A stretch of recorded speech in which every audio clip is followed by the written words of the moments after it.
പ്രായമാവുമ്പോൾ വരുന്ന മാറ്റങ്ങൾ അല്ലെ, മുടി നരച്ചു പോവും, താടി നരച്ചു പോവും അല്ലെ, അതുപോലെ നമ്മുടെ സ്കിന്നിൽ വരുന്ന ചുളിവുകൾ, അപ്പൊ ഇങ്ങനെയുള്ള മാറ്റങ്ങൾ ഇതൊന്നുമില്ലാതെ നിത്യ യൗവനം. നിങ്ങളിപ്പോ ഒരു 16 വയസ്സുണ്ടെങ്കിൽ എന്നും നിങ്ങളെ കണ്ടാൽ ഇതുപോലെ 16 വയസ്സ് അതുപോലെ തന്നെ ഇരിക്കുന്ന അവസ്ഥ, അത് സാധ്യമാക്കാൻ എന്തെങ്കിലും മരുന്നോ കണ്ടുപിടിച്ചിട്ടുണ്ടോ?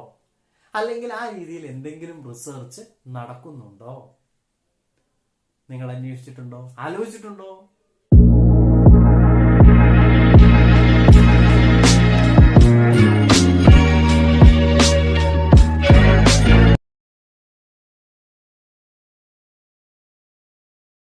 സ്മാർട്ട് ലോക്കസിന്റെ പുതിയ എപ്പിസോഡിലേക്ക് എല്ലാവർക്കും സ്വാഗതം. കഴിഞ്ഞ എപ്പിസോഡിൽ നമ്മൾ കണ്ടത് റീപ്രൊഡക്ഷൻ ഇൻ ഓർഗാനിസംസ് എന്ന ചാപ്റ്റർ ആണ്. അതിന്റെ 2 ഭാഗങ്ങളാണ് ഇതുവരെ നമ്മൾ ചെയ്ത് കഴിഞ്ഞത്. ഈ 2 ഭാഗങ്ങളും കണ്ടിട്ടില്ലാത്തവർ ഡിസ്ക്രിപ്ഷൻ ബോക്സിൽ അതിന്റെ ലിങ്ക് കൊടുത്തിട്ടുണ്ട്, കാണാവുന്നതാണ്. ചാനൽ ഇനിയും സബ്സ്ക്രൈബ് ചെയ്യാത്തവരുണ്ടെങ്കിൽ ചാനൽ സബ്സ്ക്രൈബ് ചെയ്യുക. ഓക്കെ, അപ്പൊ നമുക്ക് ചാപ്റ്റർ തുടരാം. Reproduction in organisms part 3. ഇതിൽ നമ്മൾ ലാസ്റ്റ് വീഡിയോയിൽ ഡിസ്കസ് ചെയ്തുകൊണ്ടിരുന്നത് സെക്ഷുവൽ റീപ്രൊഡക്ഷൻ വെജിറ്റേറ്റീവ് പ്രൊപ്പഗേഷനിലാണ് നമ്മൾ സ്റ്റോപ്പ് ചെയ്തത്. അതിന്റെ കണ്ടിന്യൂവേഷൻ ആണ്. ഇപ്പൊ ഇവിടെ വാട്ടർ ഹയാസിന്ത് അതൊരു കോമൺ നെയിമാണ്. ഏത് പ്ലാന്റ് ആണ്? ഐക്കോർണിയ എന്ന ടെക്നിക്കൽ നെയിമുള്ള പ്ലാന്റിന്റെ കോമൺ നെയിമാണ് വാട്ടർ ഹയാസിന്ത്. അല്ലെ, നമ്മൾ കണ്ടിട്ടുണ്ടാവും. ഇത് നമ്മളെല്ലാവരും കണ്ടിരിക്കാൻ സാധ്യതയുള്ള, ഇന്ത്യയിൽ ഒത്തിരി വളർന്ന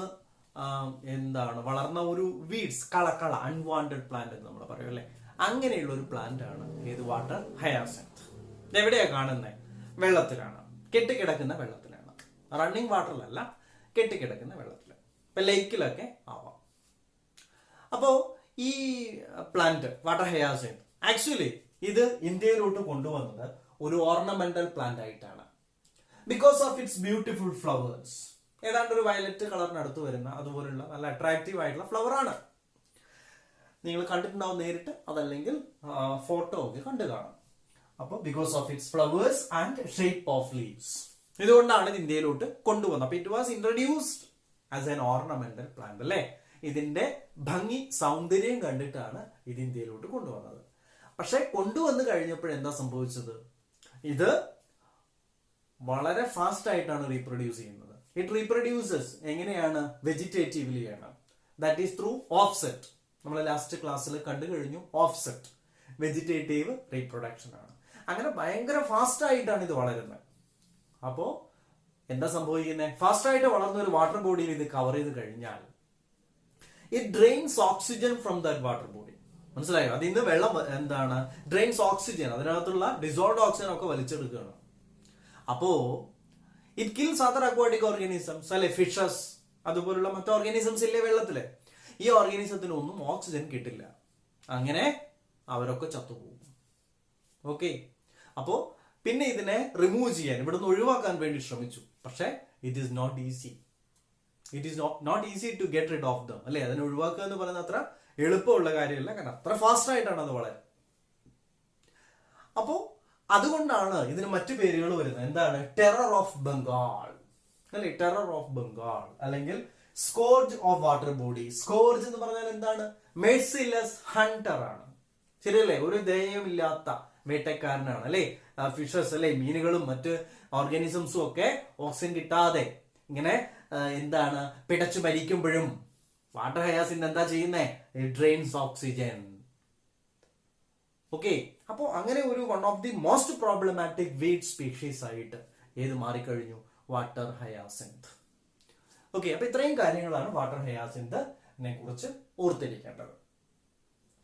ദെൻ നെക്സ്റ്റ് പാരഗ്രാഫിൽ NCERT ഡിസ്കസ് ചെയ്യുന്നത് ഈ പ്ലാന്റ്സ് ഏതൊക്കെയാണ് നമുക്കറിയാം. Potato, ginger, banana, sugar cane, dahlia, അതേപോലെ ബ്രയോഫില.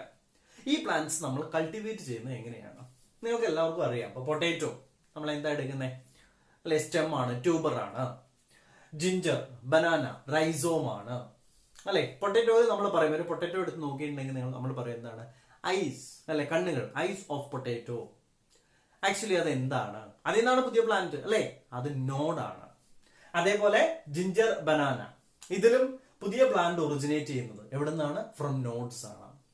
മനസ്സിലായോ? പൊട്ടറ്റോ ആയാലും ജിഞ്ചർ ആയാലും ബനാന ആയാലും ആ പുതിയ പ്ലാന്റ് ഒറിജിനേറ്റ് ചെയ്യുന്നത് എവിടെ നിന്നാണ്? ഫ്രം നോട്ട്സ് ആണ്. അതേപോലെ ഈ ഷുഗർ കെയിൻ അറിയില്ലേ? എങ്ങനെയാണ് ഷുഗർ കെയിൻ കൾട്ടിവേറ്റ് ചെയ്യുന്നത്? കട്ടിംഗ് ആണ്, സ്റ്റെം കട്ടിംഗ് ആണ് അല്ലെ? സ്റ്റെം കട്ടിംഗ് മതി.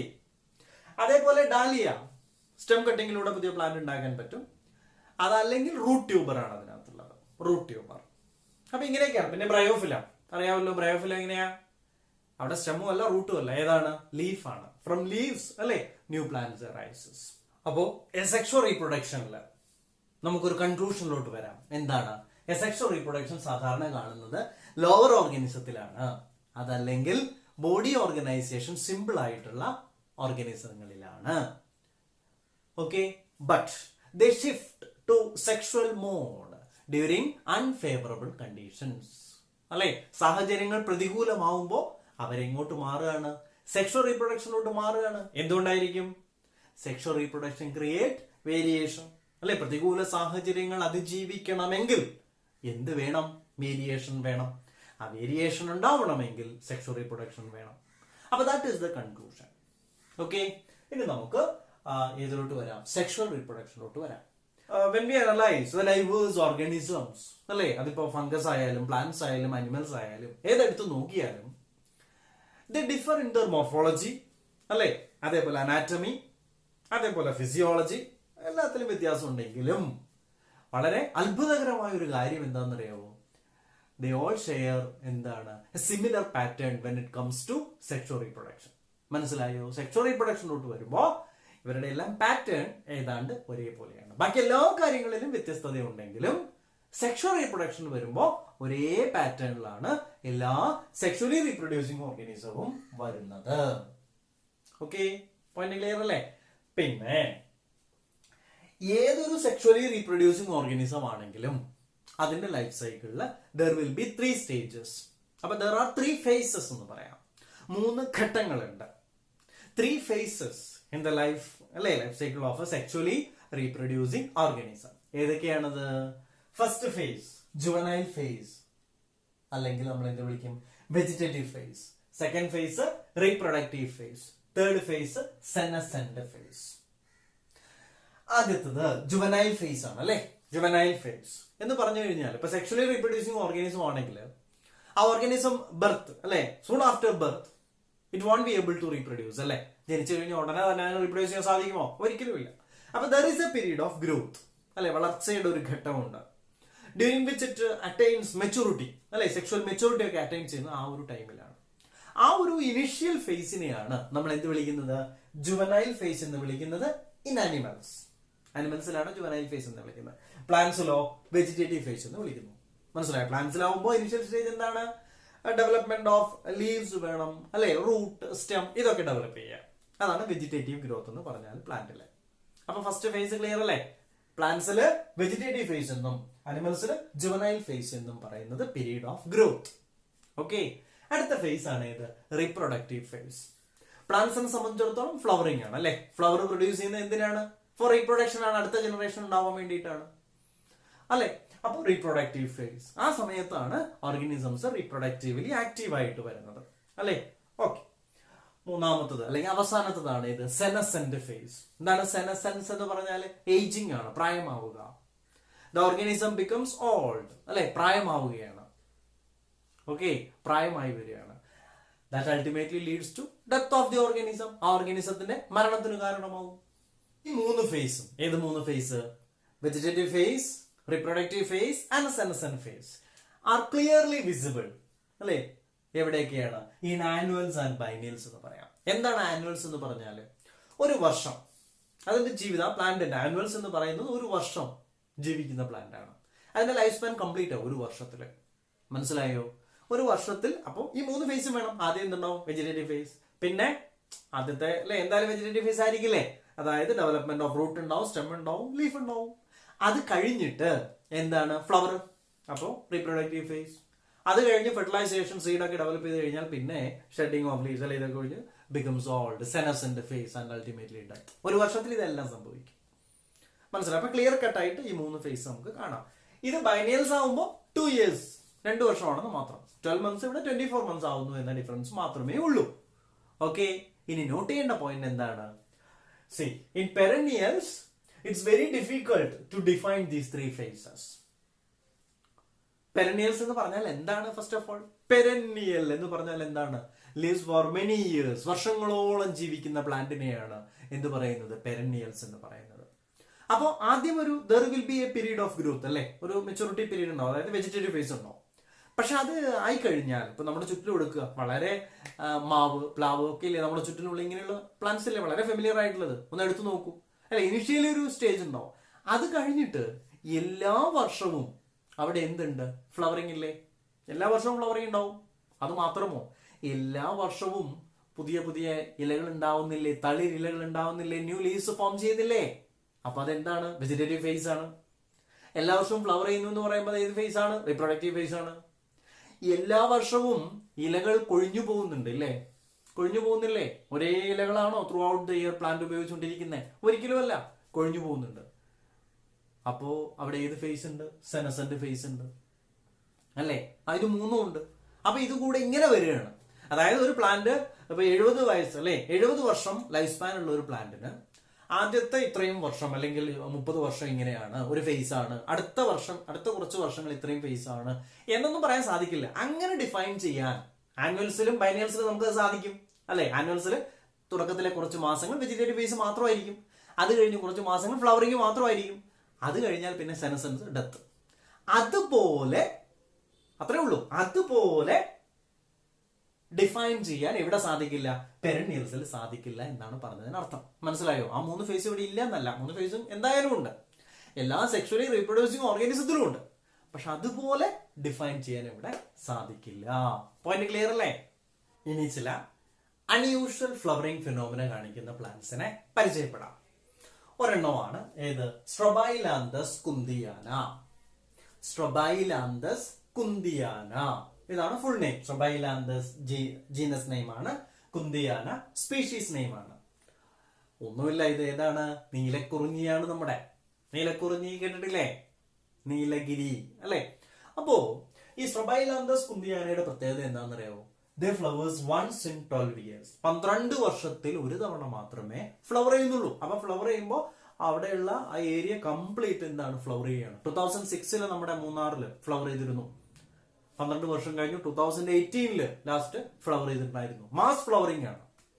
മനസ്സിലായോ? കാരണം 12 വർഷത്തിൽ ഒരു തവണ ഫ്ലവർ ചെയ്യുന്നുള്ളൂ. അപ്പൊ ആ ഏരിയ കംപ്ലീറ്റ് ഫ്ലവർ ചെയ്യാണ്. അപ്പൊ പോളിനേറ്റിംഗ് ഏജന്റ് കംപ്ലീറ്റ് ഈ സ്പീഷീസിന്റെ അട്രാക്റ്റഡ് ആയിട്ട് വരും.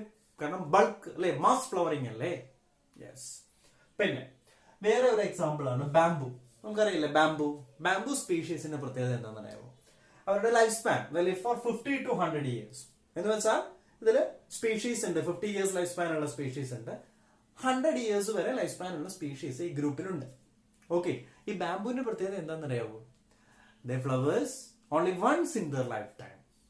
എന്നിട്ടോ സൂൺ ആഫ്റ്റർ ഫ്ലവറിംഗ്, ഫ്ലവർ ചെയ്ത് കഴിഞ്ഞാൽ ഫ്രൂട്ട് സെറ്റ് ചെയ്യും, സീഡ് സെറ്റ് ചെയ്യും അല്ലെ. Soon after flowering they die. അപ്പൊ ജീവിതത്തിൽ ഒരു തവണ മാത്രം ഫ്ലവർ ചെയ്തിട്ട് അതോടുകൂടി നശിച്ചു പോവാണ്. അതാണ് ബാംബു. അപ്പൊ അങ്ങനെ ഫ്ലവേഴ്സ് അല്ലെ, plants that flowers only once in their lifetime. അങ്ങനെയുള്ള പ്ലാന്റിന് നമുക്ക് എന്ത് വിളിക്കാം? മോണോകാർപ്പിക് പ്ലാന്റ് എന്ന് വിളിക്കാം. മോണോകാർപ്പിക്, ഒരു തവണ മാത്രം ഫ്ലവർ ചെയ്തതോടുകൂടി ജീവിതം അവസാനിപ്പിക്കുന്ന, ഒരു തവണ മാത്രമേ ഫ്ലവർ ചെയ്യുള്ളൂ, മോണോകാർപ്പിക് പ്ലാന്റ്സ് എന്ന് പറയാം. Okay, yes. അടുത്ത പോയിന്റ്, ഈ പ്ലാസെന്റൽ മാമൽസില് അല്ലെ, അതിന്റെ ഫീമെയിൽസിൽ there will be cyclical changes. Cyclical changes എന്ന് പറഞ്ഞാൽ സൈക്ലിക്കൽ ചേഞ്ചസ് ഇൻ ദി ഹോർമോൺസിൽ ഉണ്ടാവാം. Ovary hormones, ovary, accessory duct, അത് റീപ്രൊഡക്റ്റീവ് സിസ്റ്റവുമായിട്ട് അസോസിയേറ്റ് ചെയ്തിട്ട്. ഏത് സിസ്റ്റമാണ്? റീപ്രൊഡക്റ്റീവ് സിസ്റ്റവുമായിട്ട് അസോസിയേറ്റ് ചെയ്ത് പ്ലാസെന്റൽ മാമൽസിൽ വരുന്ന സൈക്ലിക്കൽ ചേഞ്ചസിനെ നമ്മൾ 2 പേര് വിളിക്കും. ദാറ്റ് ഈസ് എസ്ട്രസ് സൈക്കിൾ എന്ന് വിളിക്കും. എവിടെ? Non primates. നോൺ പ്രൈമേറ്റ്സ് എന്ന് പറഞ്ഞാൽ ഇവരൊക്കെ ഏത്? കൗ, പിന്നെ ഷീപ്പ്, റാറ്റ്, ഡോഗ്, ടൈഗർ, ഇതൊക്കെ ഏത് ഗ്രൂപ്പിലാണ് വരുന്നത്? നോൺ പ്രൈമേറ്റില്. പ്രൈമേറ്റ്സിൽ നമ്മൾ അതിനെ ഇതേ cyclical changes and the females അല്ലെ during the reproductive phase is known as menstrual cycle. Menstrual cycle പ്രൈമേറ്റ്സിലാണ്. That is man, apes, monkeys example ആണ്. അപ്പൊ രണ്ടും ക്ലിയർ അല്ലേ? എന്താണ് cyclical changes in the ovaries, hormones and accessory duct, that is reproductive system. In the females of placental mammals, non-primates it is called estrus, primates it is called a menstrual cycle. ഇനി ഈ many mammals that lives in natural wild conditions exhibit this cycle only during favorable season. അല്ലെ, അനുകൂല ഒരു വർഷത്തിൽ മൊത്തം വർഷം മുഴുവൻ അവർ എന്ത് ചെയ്യുന്നില്ല, ഈ സൈക്കിൾ എക്സിബിറ്റ് ചെയ്യുന്നില്ല, റീപ്രൊഡ്യൂസ് ചെയ്യുന്നില്ല. പിന്നെയോ ഫേവറബിൾ സീസൺ ആവുമ്പോൾ മാത്രം, അനുകൂല സാഹചര്യങ്ങൾ വരുമ്പോൾ മാത്രമാണ് അവര് ഈ സൈക്കിൾ എക്സിബിറ്റ് ചെയ്യുന്നത് അല്ലെങ്കിൽ റീപ്രൊഡ്യൂസ് ചെയ്യുന്നത് എന്ന് നമുക്ക് പറയാം. Continuous breeder. Continuous breeder, they are reproductively active throughout the year in the reproductive phase എന്ന് പറയാം. മനസ്സിലായോ? ത്രൂഔട്ട് ദ ഇയർ റീപ്രൊഡക്റ്റീവ്ലി ആക്റ്റീവ് ആണ്. നല്ലൊരു എക്സാമ്പിൾ ആണ് നമ്മൾ തന്നെ, ആര്, മനുഷ്യർ, ഹ്യൂമൻ ബീയിങ്സ്. അടുത്തത് സെനസെന്റ് ഫേസ് അല്ലെ. എന്താണ് പ്രായമാവുക എന്ന് പറഞ്ഞുകൊണ്ട് ഉദ്ദേശിക്കുന്നത്? അല്ലെ, ഒരാൾ പ്രായമാവുന്നു എന്ന് പറയുമ്പോൾ ഉദ്ദേശിക്കുന്നത് എന്താണ്? അതിന് നമുക്ക് ബയോളജിക്കലി ഒരു parameter, the end of reproductive phase. അപ്പൊ end of reproductive phase is one of the parameter എന്താണ്, ഫോർ ബിക്കമിങ് ഓൾഡ് അല്ലെ. സെനസെന്റ് ഫേസിലോട്ട് വന്നു എന്ന് സൂചിപ്പിക്കുന്നതിന് ഒരു പാരാമീറ്റർ ആണ്. മറ്റൊന്നാണ് എന്ത്, സ്ലോയിങ് ഓഫ് മെറ്റബോളിസം. മറ്റു ചില മാറ്റങ്ങളാണ് അല്ലെ. മെറ്റബോളിസത്തിന്റെ റേറ്റ് കുറയും. നമ്മൾ പറയാറില്ലേ, വളരെയധികം പ്രായമാവുമ്പോൾ ഭക്ഷണം വളരെ കുറച്ച് മതിയാവും. കാരണം എന്താണ്, മെറ്റബോളിസം കുറവാണ് അല്ലെ. അപ്പോ ഈ സെനസെന്റ് ഫേസ് അതിന്റെ അവസാനം എന്താണ്, അവഞ്ച്വലി അല്ലെ, അൾട്ടിമേറ്റ്ലി ലീഡ്സ് ടു ഡെത്ത്, മരണമാണ് അല്ലെ. ഈ സെനസെൻസ് അല്ലെ, ഈ പ്രായമാവുക എന്ന് പറയുന്നത്, ഈ മാറ്റങ്ങളൊന്നും, പ്രായമാവുമ്പോൾ വരുന്ന മാറ്റങ്ങൾ അല്ലെ, മുടി നരച്ചു പോവും, താടി നരച്ചു പോവും അല്ലെ, അതുപോലെ നമ്മുടെ സ്കിന്നിൽ വരുന്ന എന്താണ് ചുളിവുകൾ, അപ്പൊ ഇങ്ങനെയുള്ള മാറ്റങ്ങൾ, ഇതൊന്നുമില്ലാതെ നിത്യ യൗവനം. നിങ്ങളിപ്പോ ഒരു 16 വയസ്സുണ്ടെങ്കിൽ എന്നും നിങ്ങളെ കണ്ടാൽ ഇതുപോലെ 16 വയസ്സ് അതുപോലെ തന്നെ ഇരിക്കുന്ന അവസ്ഥ, അത് സാധ്യമാക്കാൻ എന്തെങ്കിലും മരുന്നോ കണ്ടുപിടിച്ചിട്ടുണ്ടോ? അല്ലെങ്കിൽ ആ രീതിയിൽ എന്തെങ്കിലും റിസർച്ച് നടക്കുന്നുണ്ടോ? നിങ്ങൾ അന്വേഷിച്ചിട്ടുണ്ടോ? ആലോചിച്ചിട്ടുണ്ടോ? നമുക്ക് ഈ വീഡിയോയുടെ അവസാന ഭാഗത്ത് അതിനെക്കുറിച്ച് ഡിസ്കസ് ചെയ്യാം. പ്ലാന്റ്സിലും അനിമൽസിലും, in both plants and animals, hormones are responsible for the transition between the 3 phases. അതായത് വെജിറ്റേറ്റീവ് ഫേസ്, റീപ്രൊഡക്റ്റീവ് ഫേസിൽ നിന്നും സെനസെന്റ് ഫേസിലോട്ടും വരുന്ന ട്രാൻസിഷൻ ഉണ്ടല്ലോ, അത് തീരുമാനിക്കുന്നത് ആക്ച്വലി ആരാണ്? ആരുടെ ഉത്തരവാദിത്തമാണ്? ഹോർമോൺസ്. അപ്പൊ hormones are responsible for the transition between the 3 phases in both plants and animals. Point clear അല്ലേ? യെസ്. നെക്സ്റ്റ് നമുക്ക് ഇവന്റ്സ് ഇൻ സെക്ഷൽ റീപ്രൊഡക്ഷനിലോട്ട് വരാം. Events in sexual reproduction are categorised into 3. The major event ഏതാണ് sexual റീപ്രൊഡക്ഷന്റെ? Fusion of gamete അല്ലേ, that is fertilisation ആണ് അല്ലെ. അപ്പൊ 3 കാറ്റഗറി ഏതൊക്കെയാണ്? ഒന്ന് പ്രീ ഫെർട്ടിലൈസേഷൻ ഇവന്റ്, അടുത്തത് ഫെർട്ടിലൈസേഷൻ, ഇനിയൊന്ന് പോസ്റ്റ് ഫെർട്ടിലൈസേഷൻ. അപ്പൊ ഫെർട്ടിലൈസേഷന് മുന്നേ, പിന്നെ ഫെർട്ടിലൈസേഷന് ശേഷം, ഇങ്ങനെ 3ആയിട്ടാണ് ക്ലാസിഫൈ ചെയ്തേക്കുന്നത്. എന്തായിരിക്കും ഫെർട്ടിലൈസേഷന് മുന്നേ സംഭവിക്കുക? പ്രീ ഫെർട്ടിലൈസേഷൻ ഇവന്റ്സ് എന്തായിരിക്കും സംഭവിക്കുക? ഗമീറ്റ് ഉണ്ടാവണം. ഗമീറ്റ് ഉണ്ടായാൽ മതിയോ? ആ ഗമീറ്റ് ട്രാൻസ്ഫർ ചെയ്യണം. അപ്പൊ പ്രീ ഫെർട്ടിലൈസേഷൻ ഇവന്റ്സ് ഏതാണെന്ന് പിടികിട്ടിയില്ലേ? ഏതൊക്കെയാണ്? ഗമറ്റോജനസിസ്, ഗമീറ്റ് ഉണ്ടാവണം. ഗമീറ്റ് ട്രാൻസ്ഫർ, ആ ഗമീറ്റ് ട്രാൻസ്ഫർ ചെയ്യപ്പെടണം. 2 കാര്യങ്ങൾ ഇത്രേ ഉള്ളൂ, കഴിഞ്ഞു. ഫെർട്ടിലൈസേഷൻ എന്ന് പറഞ്ഞാൽ എന്താണ്? ഫ്യൂഷൻ ഓഫ് ഗമീറ്റ് ആണ് അല്ലേ. പോസ്റ്റ് ഫെർട്ടിലൈസേഷൻ ഇവന്റ് എന്തായിരിക്കും? ഫെർട്ടിലൈസേഷനിൽ എന്താണോ ഉണ്ടായത്? സൈഗോട്ട് ആണ് അല്ലെ. അതിന്റെ ഡെവലപ്മെന്റ്, എംബ്രിയോ, ആ എംബ്രിയോണിക് ഡെവലപ്മെന്റ്, ഇതൊക്കെയാണ് ഇതിനകത്ത് വരുന്നത് പോസ്റ്റ് ഫെർട്ടിലൈസേഷൻ. ആദ്യം നമുക്ക് പ്രീ ഫെർട്ടിലൈസേഷൻ ഇവന്റ്സ് കാണാം. ഏതൊക്കെയാണ്? Gametogenesis, gamete transfer. ഒന്നാമത്തത് ഗെമറ്റോജെനസിസ്. എന്താണ് gametogenesis? The process of formation of gamete അല്ലെ, ഗാമീറ്റ് ഉണ്ടാവുന്ന പ്രോസസ്, അതിനെയാണ് ഗെമറ്റോജെനസിസ് എന്ന് പറയുന്നത്. ഗമീറ്റ് എന്താണ്? ഗമീറ്റ്സ് ആർ ഹാപ്ലോയിഡ് സെൽസ് അല്ലെ. n നമ്പർ ഓഫ് ക്രോമസോം, ഒരു സെറ്റ് ക്രോമസോം മാത്രമേ അതിൽ ഉള്ളൂ. Okay, yes. ഇനി ഈ ഗമീറ്റ്സ് ഇപ്പൊ ലോവർ ഗ്രൂപ്പിൽ ആൽഗയിലൊക്കെ അല്ലെ, ചില ആൽഗയിലൊക്കെ മെയിൽ ഗമീറ്റും ഫീമെയിൽ ഗമീറ്റും നമുക്ക് തിരിച്ചറിയാൻ സാധിക്കില്ല, ഒരേപോലെയാണ്. മെയിൽ ഗമീറ്റ്സും ഫീമെയിൽ ഗമീറ്റ്സും തമ്മിൽ ഒരു വ്യത്യാസമില്ല. അപ്പൊ നമ്മൾ അതിനെ എന്ത് വിളിക്കും? ഹോമോഗമീറ്റ്സ് അല്ലെങ്കിൽ ഐസോഗമീറ്റ്സ്. പോയിന്റ് ക്ലിയർ അല്ലേ? അപ്പൊ എന്താണ് ഹോമോഗമീറ്റ് അല്ലെങ്കിൽ isogamete? Male and female gametes are similar. Okay, seen in algae അല്ലെ, ആൽഗേ ലോവർ ഗ്രൂപ്പ്. ഇനി ഹയർ ഓർഗാനിസത്തിലോട്ട് വരുമ്പോഴത്തേക്ക് ഹെട്രോഗമീറ്റ്സ് കാണുന്നുണ്ട്. എന്താണ് heterogametes? Male gametes and female gametes are distinguishable, are dissimilar. മനസ്സിലായോ? ഈ കേസിൽ നമ്മൾ മെയിൽ ഗമീറ്റിനെ ആന്ത്രോസോയിഡ്, സ്പേം എന്നൊക്കെ വിളിക്കും അല്ലെ. ആന്ത്രോസോയിഡ് കേട്ടിട്ടില്ലേ? ബ്രയോഫൈറ്റില്, തെറഡോഫൈറ്റിലൊക്കെ സ്പേം അല്ലെ, ഹയർ ഓർഗാനിസത്തില് സ്പേം. അതേപോലെ ഫീമെയിൽ ഗമീറ്റിനെ എഗ് അല്ലെങ്കിൽ ഓവം എന്നൊക്കെ വിളിക്കും. അടുത്ത പോയിന്റ് സെക്ഷുവാലിറ്റിയാണ്. ഓർഗാനിസത്തിലെ സെക്ഷുവാലിറ്റി. ഹോമോതാലിക് അല്ലെങ്കിൽ മൊണീഷ്യസ് കേട്ടിട്ട് പേടിക്കേണ്ട, ബൈസെക്ഷുവൽ കണ്ടീഷൻ ആണ്. അപ്പൊ ബൈസെക്ഷൽ എന്ന് പറഞ്ഞാൽ എന്താണ്? Both sexes in the same organism. അപ്പൊ രണ്ട് സെക്സ് മെയിലും ഫീമെയിലും ഒരേ ഓർഗാനിസത്തിൽ വരുമ്പോ പ്ലാന്റ്സിലും ഫംഗസിലും നമ്മൾ ഉപയോഗിക്കുന്ന ടെർമിനോളജിയാണ് എന്ത്?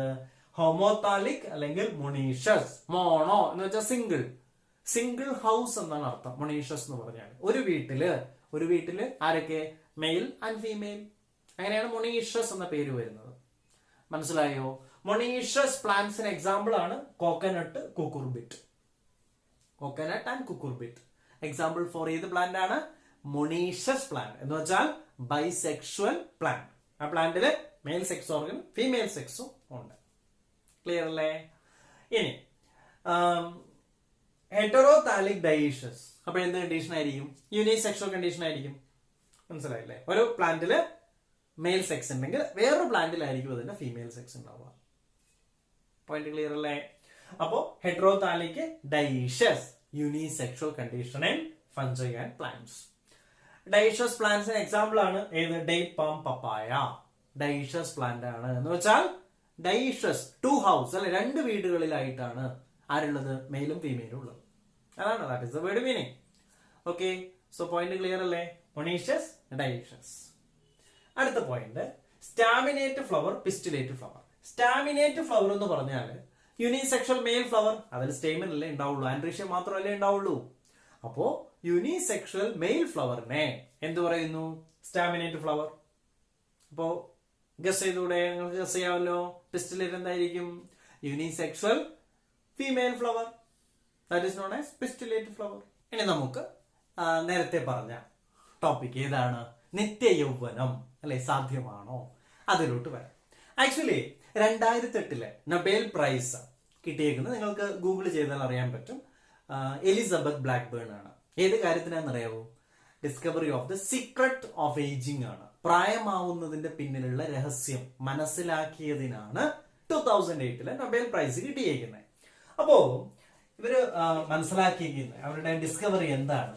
ടീലോമറൈസ് എന്ന് പറയുന്ന ഒരു എൻസൈം ഏതുമായിട്ട് അസോസിയേറ്റഡ് ആണ്? അതിന്റെ ഡെപ്തിലോട്ടൊക്കെ നമുക്ക് സെൽ ബയോളജി ചാപ്റ്റർ വരുമ്പോൾ പോവാം. അപ്പോ ഈ എൻസൈമാണ് ഏതുമായിട്ട് അസോസിയേറ്റഡ് ആവുന്നത്? ഏജിങ്. അതായത് ഈ എൻസൈമാണ് ഡോട്ടർ സെൽസിൽ, നമ്മൾ സെല്ല് ഡിവൈഡ് ചെയ്ത് പുതിയ സെൽ ഉണ്ടായിക്കൊണ്ടിരിക്കുന്നുണ്ടല്ലോ നമ്മുടെ ഗ്രോത്തില് അല്ലേ? അതല്ല, അങ്ങനെയല്ലേ വളർച്ച.